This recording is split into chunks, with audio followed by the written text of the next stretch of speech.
Welcome to the Vibrant Living Network. Have you ever wondered what is possible beyond possible? What is the thing you've been wondering and inquiring about? Are you just feeling stuck and don't know why? Are you thinking or are you seeing? Seeing allows us to expand and have this other experience. We want to invite you for that wake-up call. We want to invite your spirit, your soul, so to be more alive, more connected. Glenn Brooks has been a life coach for over 33 years, author of Divorced to Patterns, Not Each Other, an explorer of what is possible. He has worked with people all around the world. Join us for a wake-up conversation, a dialogue with you. We will have some of the most interesting contributors. We will be talking to some of the most interesting people and have some of the most resourceful teachers, wisdom-filled people from around the world join us. Share your voice, ask the questions, become free of the known into a new world of possibility. We are going to talk about all the things you wonder about: how to live, how to heal, how to connect, how to love, how to be seen. Your life is precious. Enjoy it.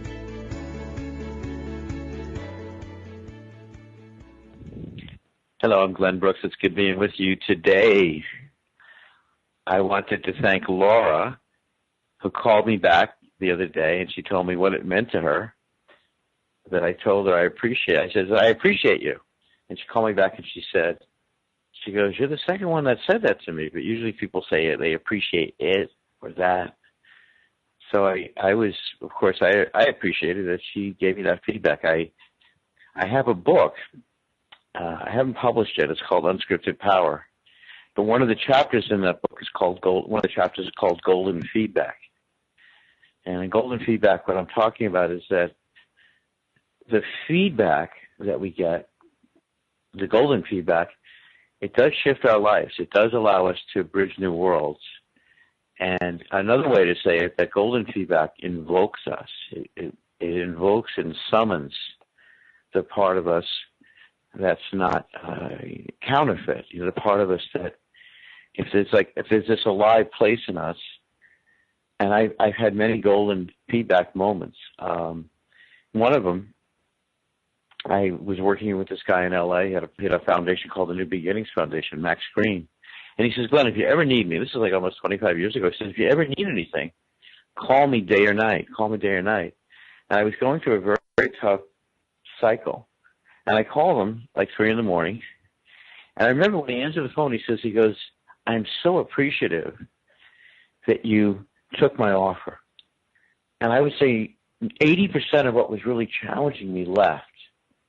He embraced that call. He embraced me in a very powerful way.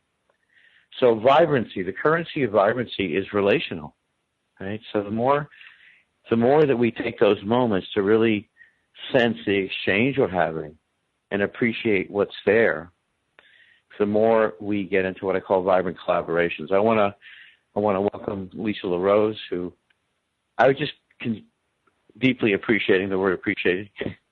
That I've in chronological time, I've known Lisa over 18 years, and she's been there in a very deep way. I had the honor of working with her on an event and having her be my client. Now she's just a family member. Lisa LaRose, producer extraordinaire, trusted advisor. There you are. Yeah, and I appreciate you as well. I really deeply honor the wisdom and all of the vibrant connections that you bring forth, and the things that you challenge us all with and invoke and kind of invite us into interesting new explorations and welcoming our new team member, Dave Hughes, and excited to explore all of the nuances and the things that you bring forth as well. I hear that you are not just with Menla, but also that you all have lots of other interests beyond the spiritual network. You're very interested in bringing forth new products, and I hear that something near and dear to my heart, some chocolate along the way. So I want to let the secret out of the bag. Yeah. So welcome to you as well. Yeah, well, it's wonderful to be here. It's kind of a natural smile flowering from my heart right now. Everything in my life over the last 10 years has really unfolded the way it's supposed to. And yes, you know, relationships are a huge part of that. It definitely resonates very strong for me. So I feel this is another one of those instances where it's natural, it's organic, and it's a vibrant way that it's supposed to. So again, on the tagline of appreciation, that is definitely resonating deep with me. And yeah, so I'm just great to be here. Yeah, wonderful having you, Nate. I also want to, I don't know if we got Ariel. We got Ariel on board right now? Ariel? No, Ariel. Ariel Bonberg, I call him. He's our New York producer. He's one of those people that I had an instant, a deep appreciation for. You know, I had a client, a very unusual client, again, a guy named Robert J. Sterner.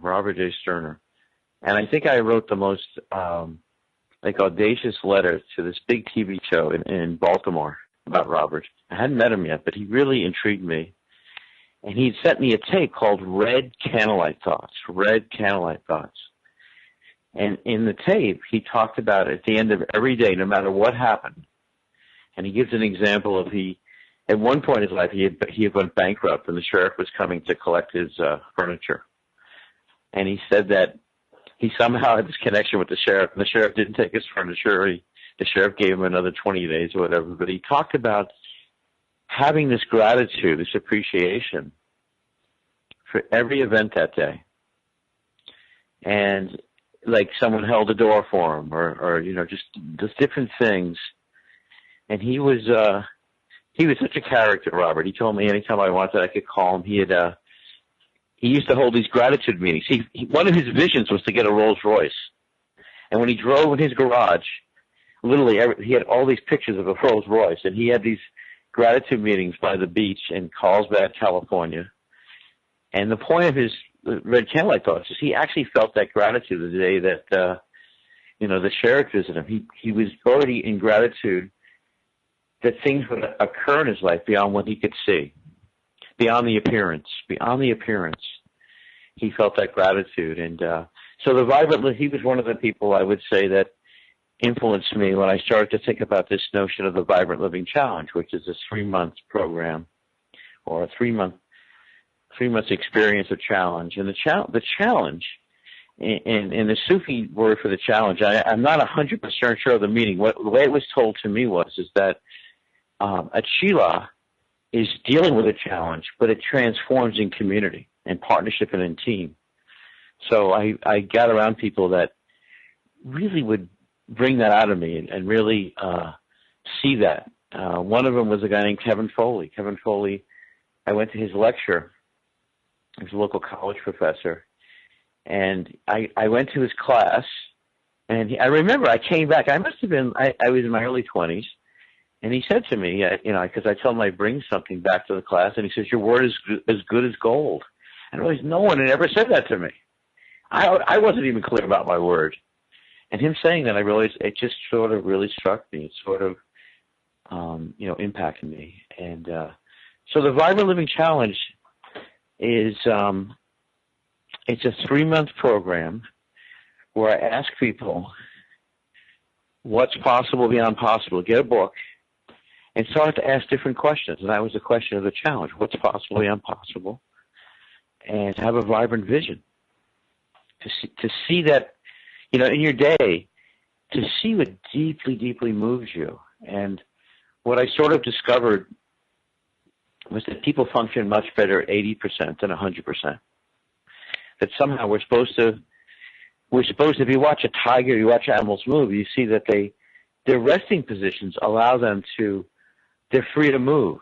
They kind of give, even in a tree, a puma could move. And so this sense of like unloading or unwinding or being underwhelmed is this really wonderful place to move from and breathe from. And so I ask people to kind of build that in their days during the Vibrant Living Challenge. And what we do is we have a vibrant partner, a vibrant vision partner, and the whole group's your partner. and you kind of participate with listening in a different way. And you know, when I went through what I call my relational tsunami 7 years ago, it really, I got to re-examine everything. I mean, we go through these cycles, and as we sort of develop this new quality of listening, it kind of purifies us. It gives us this other sense. I was going to let you tell a story, Nate, about a time that you went to a vibrant vision, a time that everything in your mind and what was like, what was a moment in your life where you had to go deeper than what you knew? And how was that for you? A moment when you had to go to a vibrant vision that wasn't obvious to you. What was that like? Yeah, I mean, I've had many of them, and I think I've shared some of them before, so I won't overdo some of the ones I've shared before. So how about a recent one? Because these things do keep coming up in our lives, right? We can't fool ourselves into thinking that we've reached a clear vision that's always going to be clear for us. What you say rings very true, that there is a place of going back and reflecting, giving ourselves some space to relax, to have that natural unfolding occur. When we constantly go through the day-to-day, the nuances of everything that we have to do is kind of like this task-driven work schedule that a lot of people follow, and they carry that throughout their process of their life. When they get home, they have to do A, B, C, and D, and then before they go to bed, they have to do this. When they wake up, they have to do that. It doesn't allow any time for reflection. It's a complete distraction. It's a complete hindrance to allowing us to really look inside ourselves to see what we really have to do. And we can really be doing something that's pure and that really aligns with us, but if we don't turn back in, we still can get into those ruts. And just last year, after working here at Menla for many years, I got to a point where I was really wondering what I was supposed to be doing.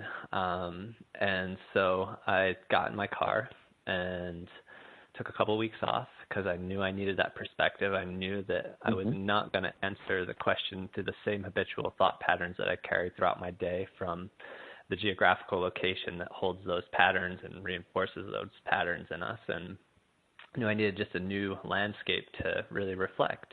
And so I got down there and I sat on the beach and I meditated for day after day and just kind of let things come to me until it felt right intuitively and until everything resonated back within me. And what I realized was that there were some other things that I was supposed to be doing, but I was too focused 100% on my mental work and not giving myself some creative outflows, such as the chocolate business. That's where that really unfolded, was a beach meditation. I'm staying on beach down in Florida. And what it did, though, was it lightened everything for me. And it said, no, you are doing what you're supposed to be doing at Menla. You just need to approach it a little more in a lighthearted fashion. And maybe you're being too forceful in trying to make things happen there. And maybe they're going to unfold in their own way. And you just need to support that unfolding as opposed to trying to push your own vision on things. And so I came back with that mindset, and I came back with that creative flow to start Abejitas, the chocolate business, because that resonated with me on another level of creating a product, because I'm very entrepreneurial, and allowed me to do a product that supports some of the social visions that I want to support, which is sustainable farming, saving the bee population, and on top of that, creating a healthy product that aligns with the spiritual world, a product that is known for its medicinal properties, that's known for its ritualistic properties. All tied in. It all tied into what I was doing here, because I'm still in that world, and that's where that chocolate's going to be sold, is within this retreat world and people that circle in and out of that spiritual world. And it really is just about coming back and having that time to reflect. And we can probably tie this into relations as well, because I had a lot of really close friends in my life that when I said, hey, this is what I'm thinking, they all reflected back to me, this is absolutely right, this is absolutely you, this is what you need to move forward. That's really beautiful. I think it becomes almost like your soul's calling, Nate. that you kind of tune into the wisdom and you pay attention to what that is, and when you don't feel you're pursuing something that really moves you, I think exactly that. You start to feel empty and you don't know where it is, and you try to fill it other ways. So it's for you to be able to take that time to distance yourself and center yourself and really tune in to your own inner wisdom. That's really beautiful. So thank you for sharing that. Of course, and I think it's an important perspective that we have to keep telling ourselves over and over, because we do take it for granted how important it is to reflect, because sometimes we really think we are doing what we're supposed to be doing, and we are, right? But maybe we just have to shift a little bit in how we're approaching what we're doing to make it feel more vibrationally correct with us. Mm-hmm. No, absolutely. And, I was really blessed, and I just wanted to take a moment to appreciate and thank the Awaken Empowered Expo and the Flower of Life Institute that hosted me last weekend. And it was a gathering of individuals that, through whether or not they were in marketing before they kind of rediscovered their soul's calling and found different ways that they could communicate, how to make this world a little bit better place by doing their part. It was really nice to be able to explore and to listen to the shared wisdom in a different environment. I had never been to Detroit itself before, other than just in the airport, and to touch in with a lot of individuals that did have incredible messages that they felt compelled and guided to share. It was really nice, and I saw Detroit from not what my perceptions were or what you think that it is, but some other really important nuances and some very, very interesting things along the way. And so I just want to, again, acknowledge Ethan Fox and Michaela Sheldon for their warm welcome, and for all of the people that I met while I was there. It was a nice discovery, and I'm sure Stay with us. Stay with us for more vibrant living. Stay with us for more vibrant living. Gonna talk to you guys about a film that I'm working on and called the Announcement, and talk to you about a principle of revisioning, and how revisioning can really turn your life around, make new connections. If you like Precious, enjoy it. We'll continue with you in a moment. The Real Conscious Connection. OMTimes Radio, IOM FM. Host your show on IOM FM, the radio network of OMTimes Media, one of the more recognized brand names in the conscious community, and is backed by the extensive marketing reach of OMTimes. Hosting a show on IOM FM immediately connects you with our extensive dedicated community. Hello, I'm Sandy Sedgbeer, host of OMTimes Magazine's flagship radio show, What is Going On? My passion is sifting through information, research, and innovations from new thought teachers, speakers, and researchers pushing back the boundaries of what we know about life, energy, metaphysics, and the universe. I love shifting perceptions about who we are, why we're here, and how quickly impossible becomes normal when we open our minds, expand our awareness, and accept that the only limits that exist are those we place upon ourselves. So if you're the kind of forward-thinking, eager investigator of what lies beyond the current reality that most perceive, why not make a date to come play with me in the field of possibilities at 4 p.m. Pacific Time, 7 p.m. Eastern Time every Thursday, and together we can discover what's really going on. Hi, this is recording artist and composer Yuval Ron, inviting you to a voyage through the chakras, a new double album of guided meditations to transform your life, a sublime musical medicine for nourishing inner peace and reaching to your higher virtues. Get it now at metamindfulnessmusic.com, METTA mindfulnessmusic.com. In the wake of a disaster, what one thing can you send that will help people the most? A blanket, a tent, a sandbag, a doctor. Actually, if you send a monetary donation, you send all these things. Even a small donation can make a big impact and can quickly become exactly what people affected by disaster need most. In the wake of a hurricane, your monetary donation can make a huge difference to those in need. To donate, visit supporthurricanerelief.org. That's supporthurricanerelief.org. Brought to you by the Ad Council.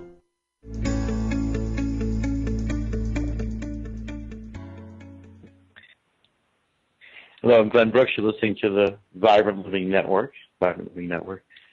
You know, one of my mantras, one of the things I share with people, along with Nate Hughes, Lisa LaRose, the Vibrant Living team's with you right now.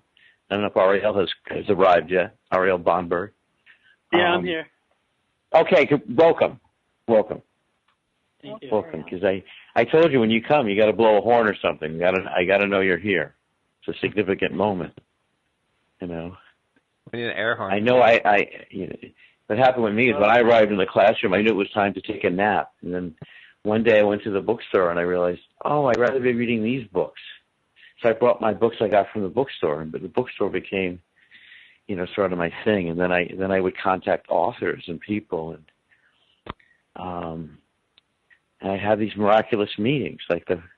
So in New York City, and she's still around. I met a fashion model, Tony DeMarco, and she wrote a book called The California Way to Natural Beauty. She told me that her cosmetics were, you know, hurting her. So I went to her apartment in New York, and the first seminar I ever put together was her seminar. It was in her little apartment in New York, and I was looking through her stuff, and she had these newspaper clippings, and the newspaper clippings were things that were going to happen next year in her life. So she kind of had these kind of vision broadcasting posters and newspaper clippings. So when you arrive, it's a big deal. I'm really happy you're here. Really happy you're here. So I was just going to say that I got trapped a little bit the last few days. I had a technology glitch where I somehow blocked someone very close to me. And I didn't block it myself. My phone wouldn't allow that phone number. And I felt really sad about this. I felt like, what happened? Because I say to people that assumptions and conclusions are the poison of relationship. Assumptions and conclusions. Mm-hmm. And so last night, about midnight or 1 a.m, I had an amazing conversation with her, and I was so happy to see that. There was two things that happened in that conversation. One is I realized how our separate realities that we assume or we live from gets in the way, right? Our separate realities. And then also to be able to share how our monkey minds trick us, you know, because one of the things that I notice is that I'm really into is that we could actually, if we practice it, we could actually kind of tune into each other in a way that's bigger than our local mind. And at the same time, I had that glitch. It was very humbling to kind of, you know, realize that the technology and how it's gotten into our lives, it's so subtle and it's so profound. We kind of rely on it, and we take things personally. And I didn't realize the impact that I had on this person, who I really treasure. So when I wanted to get into and explore this with the whole team here and you, I wanted to talk about the revisioning principle. I want to get into what revisioning is, and sort of being in a place where I had no solutions. I've been sort of one of the pioneers in the field of life coaching, and I spent 7 days with a psychiatrist that I thought was astounding. He traveled the world. His name's Robert Shaw. He traveled the world, and his main interest was, who are these people that produce mastery? What is mastery and how is it produced? And in my own way, I was wondering that too. I wondered, why is it that certain people would go someplace? It could be a teacher, could be an architect, a surveyor. Like, what is it about certain people that when you get around them, where they come from, their presuppositions, the things they presuppose, the way that they believe, the way they are, impacts you so deeply. And I kept sort of noticing that in my life. And I heard about the psychiatrist, And I couldn't go at some level. I couldn't do the course because I wasn't a lawyer or a medical doctor. But I met with these people, and they invited me to be on the team. So all of a sudden I was on the team, and we started out with that question, what's possible beyond possible? And, for 7 days we kind of looked at and explored how this presupposition, how this impacts our lives, with the therapist in the room, based on insurance and other factors, and the manual for diagnostics. You kind of look at mental health in this very, kind of rigid, linear way. So the people that Bob discovered around the world, they had this another whole criteria. And so that really began to shape me, and I began to see coaching clients. And I remember this one client came to me. His name was Richard Wampeldorf. Richard Wampeldorf, and he would always leave early. The first time he left early, I thought, wow, that must have been a really bad session. But he went on to teach me that value is bigger than time. That value is something that gets kind of designed or created. And you could also relate this to presence. I sometimes call it relational presence. And I have the deep, deep honor of working with people who want to be inspirational and vibrant speakers, and how we impact with people, and to watch this thing about the presuppositions, like you get around certain cultures, you take the world of relationships and dating, and there's a lot of thought viruses in that world. A lot of thought viruses, a lot of caution. And funny enough, it's big even in the people in the spiritual community. So I'm going to get into the principle of revisiting, and I want to get, your comments. And so about 7 or 8 years ago, approximately, about 8 years ago, I took my wife barefoot hiking at the Omega Institute in Rhinebeck, New York. And I was doing a series in Atlanta on the healing power of fats that heal, fats that kill. And I realized that this is something I want to show, that we're talking about appreciation. Sometimes we forget that these moments we share with people are so profound and so alive, right? There's these kind of luscious moments, and sometimes our linear brain just goes on about something else. But really, these relational moments we have with people are so harmonizing, awakening, vitalizing, that really the people around us really share this experience of vital rhythmic pulsations, right? Vital rhythmic pulsations, because that's what your cells function on. So, we came back from the Omega Institute, and Donna had gotten ill in a way. And I did a video on this called Her Beautiful Face, where I talk about how to make a difference when someone's around you when they have an illness, or an illness that's considered, very severe. And because I kind of discovered another path of love with Donna that I had never seen before when this happened. So I didn't tell you what happened.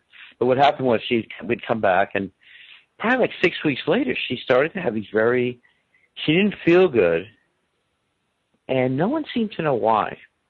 And the local doctor, who I actually liked a lot, he was a Buddhist, Charles Brummer. And he explained to me one day that these things happen all the time. He was kind of telling me that she got maybe a scrape from a razor, and that caused this skin infection. And so I thought, okay, this is going to resolve. But it didn't. What happened was she kept getting sick, more sick. And one day I woke up, and her face was frozen. It was the weirdest thing. I thought, like, something happened to my eyes. But in the midst of this crisis, in the midst of this thing that was happening with Donna, it really, really put me in touch with the deep love I felt for her in ways I could never articulate. So if you're going through a crisis, and it's really, you're riveted on that, as you're moving through it, in some ways there's the sky or the clouds in the sky, and the sky is really this bigger way of being in touch with these moments we have, like just these little moments when we get up from the table, just the fact we're moving and breathing, like these little things. So this was the beginning of something that would go on to totally change my life forever. so what I did when he finally, I didn't really know what Lyme disease was 8.5 years ago. I barely understood it. I had a wave. It wasn't, I kind of heard about West Nile disease. I've been around, of course, I'm around all these people who are producing mastery experiences around health and well-being, and beyond that, beyond just a survival level, they're really getting people in touch with vitality, vitalness, right? If we go to a class and the whole class is about going beyond survival, and this is what I want you guys to consider this next month. I'm going to give you a little assignment. When you listen to people, listen to where they're coming from is basically survival in their language. Are they just meeting? Are they just getting by? In their body, in their expression. This is a real vibrant speaking thing. It's kind of, or do you have a sense that in some ways what's happening is they're going to this other level of vibrancy, and when they speak, they kind of glow. There's a glow about this. There's an energy, right? So as this process occurred, and Donna had she had full facial Bell palsy. My first priority, in the middle of being really shocked, and my teacher told me before my last conversation with Dr. Valerie Hun, who was, in my estimation, one of the greatest, well, she was a scientist, but she was just a discoverer of what made people incredibly healthy. She really understood what energy medicine was. She was profound. She just really impacted me, and she took me in her heart as soon as we met each other. And the last conversation we had, she said to me, life's shock. When someone gets shocked, it goes to the more subtle into their body. So she said, Glenn, freedom from life. It's funny, as she's telling this to me, I'm feeling the sense of life shock. But she says, Glenn, you got to free ourselves from life shock. So what happened is she, when Donna so how I discovered she had Lyme disease, no one around the local medical community didn't have a clue. But I had talked to Dr. Stephen Bach. This goes to vibrant, collaboration. I talked to Stephen Bach, he just befriended me immediately. He gave me a cell phone and his home phone. And he told me, he says, there's only a few things that could cause that. He goes, it's probably Lyme disease. He goes, immediately, he goes, I want you to do treatment. So that was the first sign from the divine. That was the first sign and this is, of course, this was out of my little town. No one in this town had said this. We'd been to the emergency room. We'd been to different doctors. So I knew immediately, and I was in touch with my heart about this. I felt it was a great calling. And I didn't feel this love for Donna as deep and as aware as I had it then. And so we proceeded to meet this very unusual infectious disease specialist. What was unusual about her was she would ask me, we'd had these incredible conversations. She was really curious. She was curious what I was learning. Because, of course, I decided to just dedicate myself to this thing that was happening. Now, I mentioned revisioning. So what is the principle of revisioning? Because this is real relevant. So when you're going through something, and this is a beautiful thing to do with your partner, by the way, is that we all have appearances and events that occur, and the revisioning is the ability to see it in a different way. And it could be very simple, like even in your day, and a good time to practice this is, and if you're in a relationship, always together in the morning, in the evening. And you could put this under relational meditation practices, which include gazing and touching. And this will be covered on a new format, Vibrant Intimacy. So I began to a lot of shock, I began to sort of revision this in a different way. And little by little, I would meet people. I met people from all around the country. There's a clinic in Wisconsin. It's an anthroposophical clinic. And Dr. Steve Johnson. Now, I want to tell you the turning point. Steve Johnson was an anthroposophical doctor, and he had recommended some remedies that he thought would help. They had anthroposophical medicine is kind of based on the development of the soul. So he trained as a medical doctor, but also had this education in anthroposophy. So I want to tell you guys about a conversation that was really profound in this, what I'll call vibrant collaboration. So vibrant collaboration is going beyond exchanging, bartering, or trading. It's actually the experience of new prosperity together. And it took me a long time to kind of discover this and really kind of get what this was. So I called this neurologist. I have an appointment with a neurologist in Portland. And I'm sort of asking for guidance because the whole world has changed around me. My wife went from, radiant well-being, really. She's very healthy. And then she could barely stand up. And then when she stood up, she was very labored. And I'm feeling this sense that my life is changing in ways I couldn't describe, I couldn't express.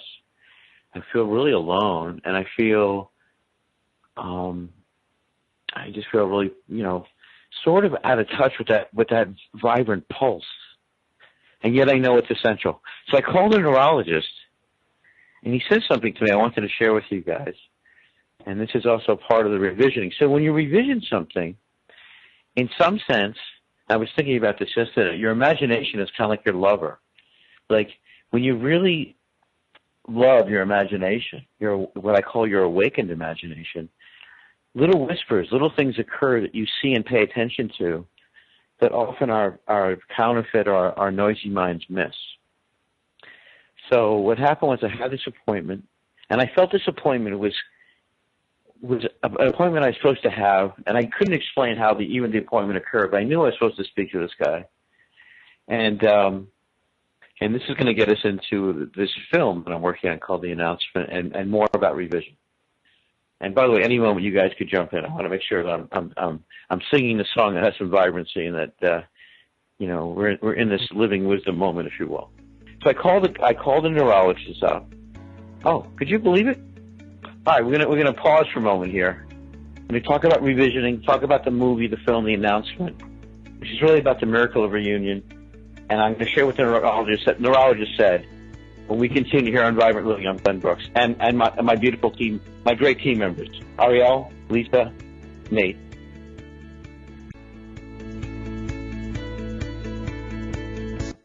Feed your soul with waves of consciousness on OMTimes Radio. Ascending Hearts is no ordinary dating site, but a spiritual dating site with a purpose, to link you with your soulmate.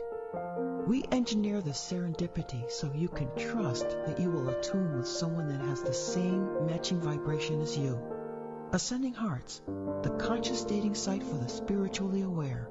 Try Ascending Hearts for free, ascendinghearts.com. More than 24 million Americans have an autoimmune disorder, and that number continues to grow. I'm Sharon Saylor, and I'm one of those 24 million. To put that number in perspective, cancer affects about 9 million and heart disease up to 22 million. That's why I've brought together top experts and those thriving regardless of their diagnosis to bring you the latest, most up-to-date information. Join me, Sharon Saylor, Friday night, 7 p.m. Eastern, for the Autoimmune Hour on Life Interrupted Radio to find out how to live your life uninterrupted. Hi, this is New Age Grammy winner Paul Avgerinos. Thanks for listening to OMTimes Radio, and please support my peaceful healing music with a purchase at iTunes, Amazon, or wherever you shop for fine music. Just put my name into the search engine, Paul Avgerinos. A, V like Victor, G like George, E-R-I-N-O-S. You can also visit me at roundskymusic.com. Thanks for listening, and I'm wishing you the brightest of blessings.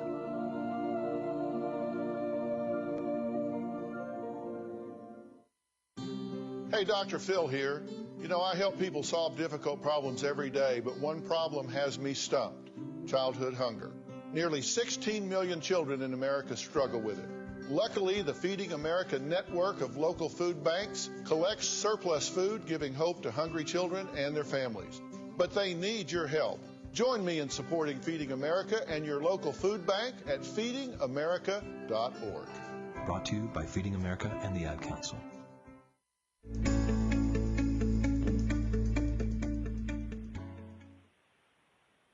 I'm Glenn Brooks. You're listening to the Vibrant Living Network. We're expanding our hours with some new wonderful new programs and inspirational speakers, along with Lisa LaRose, Nate Hughes, Ariel Baradarian, And I wanted to just share with you, and then I want to talk about this film, but I have this appointment with this neurologist, and he says to me something that really strikes me. He says, when a person gets ill, their soul forces leave their body. This is a principle, of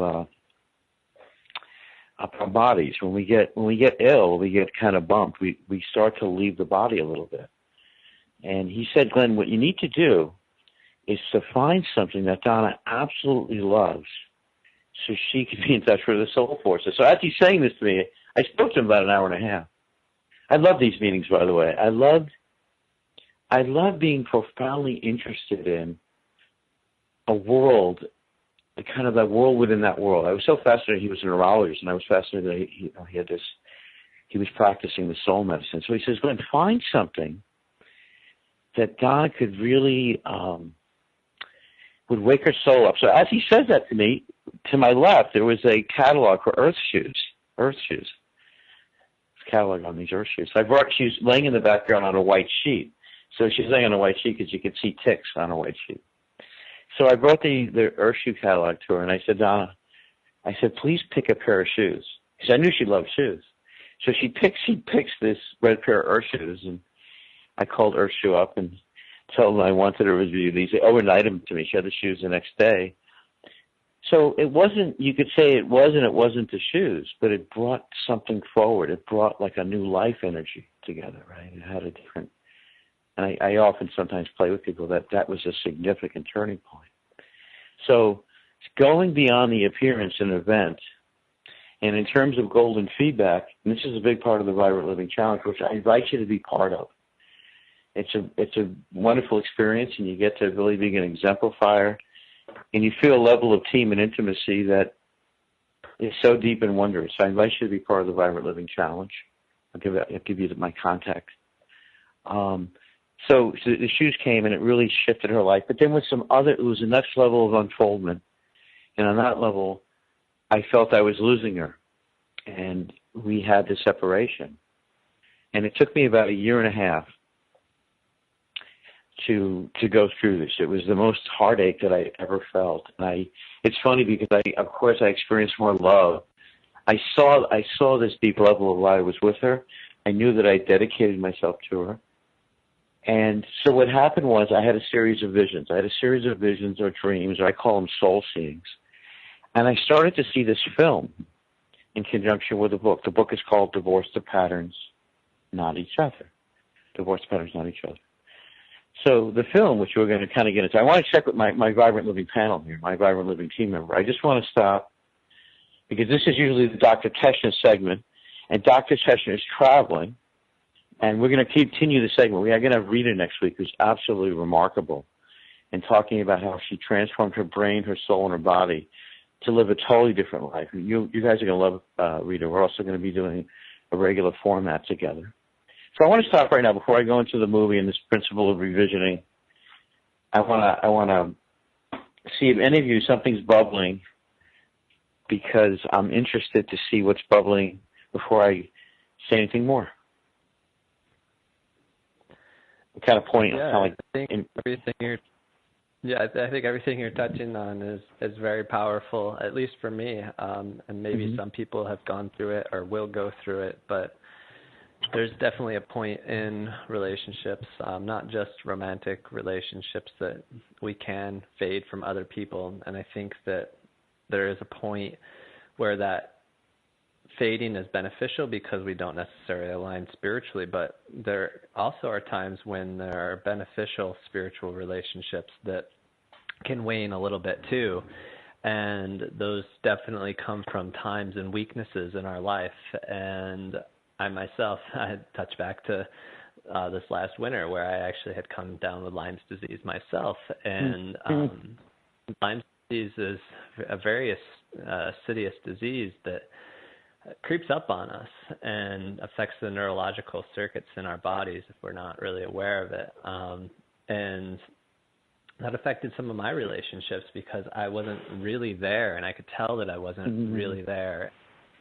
Took an immense love for myself and some sun, not going to lie, and some sun, to come back to myself and really feel myself open back up. And when I came back, all of my close friends just looked at me and said, my God, you're radiating again. You look like yourself. You look better than your old self, kind of thing. So I think that this really is a powerful thing that I don't hear spoken about very much, because it's almost heretical in the line of Buddhist thought to say that, you know, we're somebody different or part of our energy leaves us when we're sick, because we're supposed to have this equanimous mindset no matter where we are. And even in the Stoic line of thought, right, we're supposed to be grateful wherever we are, with whatever is handed to us, and look at these things as gifts and be grateful for them because they challenge us.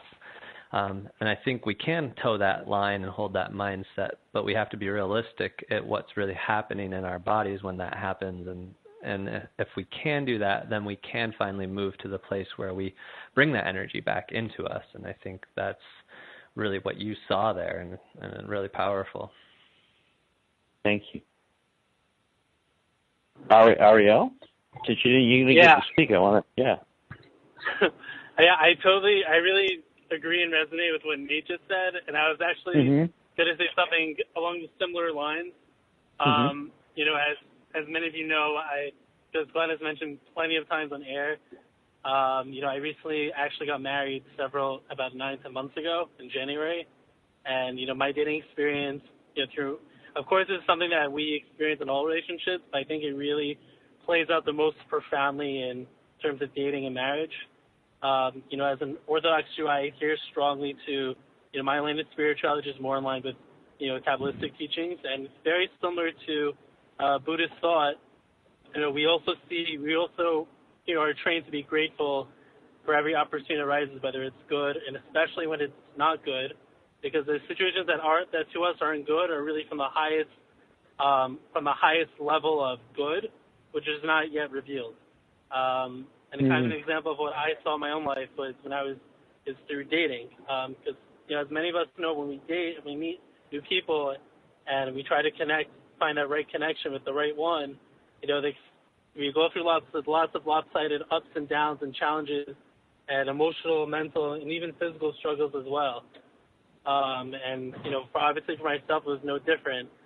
And what Kabbalistic teaching, what Kabbalah teaches is that, and it is especially so when you're trying to find your one, is that each person that you're dating and that you're meeting, each step of the way, it's not just something to be grateful for, which of course it's definitely true, there's no question about it, but each step is another step closer to finding the right one, and each person you meet helps to rectify yourself, to work on yourself, and to really improve yourself on all different levels, including spiritually, so that when you meet the right one, you're in the right frame of mind, body, and spiritual being in order to really become the vessel to receive, you know, that right person, and to really connect with that person on the best level possible. And I can definitely say that, you know, I can definitely see this in all relationships, business, personal, social, etc. But I think, you know, I can only speak for myself, and I definitely see this, you know, even more so when it comes to, you know, finding the love of your life and finding the one that you want to connect with for the rest of your life. It is something I've seen, you know, when I met my wife, it was something I was able to really process and really understand, you know, after going through years of, you know, dating and meeting people and, you know, traveling here and there in order to really, you know, find the right one for me. I just want to say that one of my purposes is to end the world of dating. No more dating. That is really about relating. It's about relating, beyond dating to relating. So I wanted to share with you guys. I love what you said, Ariel and Nate, Lisa.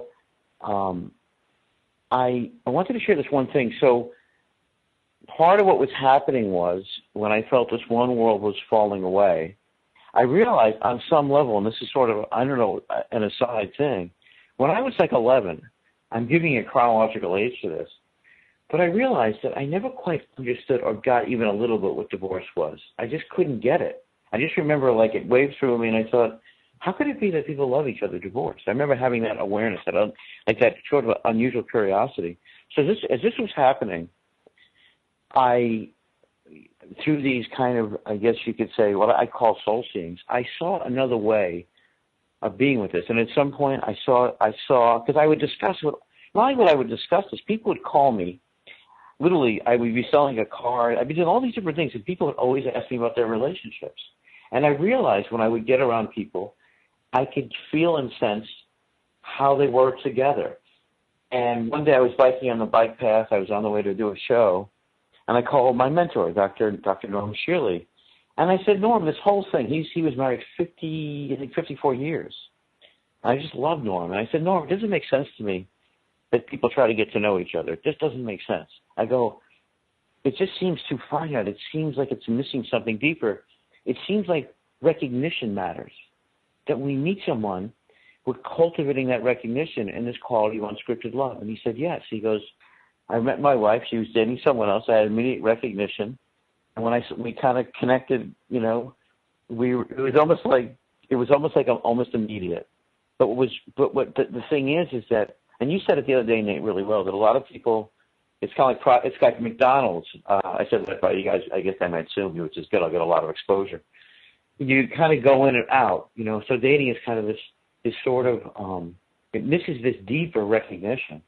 So when I saw this thing about vibrant matchmaking, I thought, wow, this is sort of the next opening, the next thing. And then I saw, relational teams, and that as much you could say good, if you want to say good, that personal transformation has brought us, it's missed relational transformation. It's missed this depth of relationship and intimacy that it's almost like the language changed over the last 30 years. All of a sudden there was a lot of stuff about independence. There was a lot more. We missed a lot of this relational piece. And by the way, the wonder of the feminine and the masculine. We missed how they came together and what was distinct and wondrous about them. So it was almost like, this, and I'll say real quickly what the film is about. The announcement, embodies the revisioning principle. And so from an awakened imagination thing, when I would go to sleep at night, imagery-wise, and I teach this, I work with my speakers on this, my body would actually move in different positions because I knew the character had to express, the character, there's Diane Banks and Gordon Banks. And it's a story of how they come back together after they were married 27 years. They were separated 7 years. And it's the story of how they physically, this takes us beyond what I call the thought virus of divorce and shares this new love equation, which, funny enough, I didn't know this at the time, but Dr. Sue Johnson, who will be with us, she's documented this scientifically. The Dalai Lama said something that always has stuck with me. He said, we need to look at the latest science on something. So the last 100 years, most of the beliefs and stuff we function on is based on that when there's a wounded attachment, we separate, right? A person's terrible, we got to divorce them. And what we've missed is that in relationship, we actually transform each other, and that, by the way, we see each other. We bring out these qualities. So this is a film, and I want to say when I travel, I talk to people about the film. If they want to be in the film, they want to be part of the film, I'll be in the film. And I'm honored to say that Eric Morris will be my acting coach. I feel he wrote a book called No More Acting, Please. So this is a film and a story that's sort of the opposite of what we think about. It's a story of a couple that deepens their love and goes beyond the legal documentation. And it's also based on going beyond the local mind. How do we go beyond the evidence and the assumptions, not only of ourselves, but the culture around us, right? How do we... So I want to give you guys a context. So if you're interested in the Vibrant Living Challenge, if you want to make a film and you want to kind of share this inside journey with other people, and you want to move your body and breathe differently, you want to be a vibrant speaker, inspirational speaker, and you want to be part of a one-of-a-kind Vibrant Living Network, you could call me directly at 413-345-3747, 413-345-3747. I'm going to go to Lisa, because Lisa, you didn't say anything in our last round, so I'm going to pass you the burning stick here. I've just listened to the wisdom from all of your perspectives, and I really think, when you speak, Glenn, about going beyond dating to relating, I really think that it's just a commentary even on social interactions in today's society. People have forgotten how to relate to each other and to really touch in and to see one another. I think, and that's part of why I enjoy being part of this network, and, always looking for the vibrancy, always looking towards seeing things in a new light, not just, really going beyond appearances. And I think that's what, you do, you bring, and Ariel brings. He looks at things from a completely unique perspective, as does Nate. And it's a gift to be able to see that way and to actually be an active participant in your own life and to connect with other people. And that's what we're really here for, is that connection and to really relate and to develop a quality of listening. So often people are not in that space where they can quiet themselves and really honor what the other person is speaking from their heart. And they're already thinking of what they're saying, and they're missing the distinction. So here we are on another break. We'll join you soon. Thank you, Lisa. Thank you, Nate, Ariel. You're listening to the Vibrant Living Network. And if you're moved to be an inspirational speaker, you're moved to own the stage and really connect with people. Be part of it. If you're called, give us a call, 413-345-3747. I want to honor Donna, Mike, and Alicia, and who they are means so much to me in my world. And much love to Patty, who I'm seeing on the tree right now as I leave the airways. Thank you all. And thank you, Chris, and for our wonderful partnership with OMTimes Radio and all the wonderful people at OMTimes. Be life's precious and joy, and I'm Glenn Brooks. Thank you.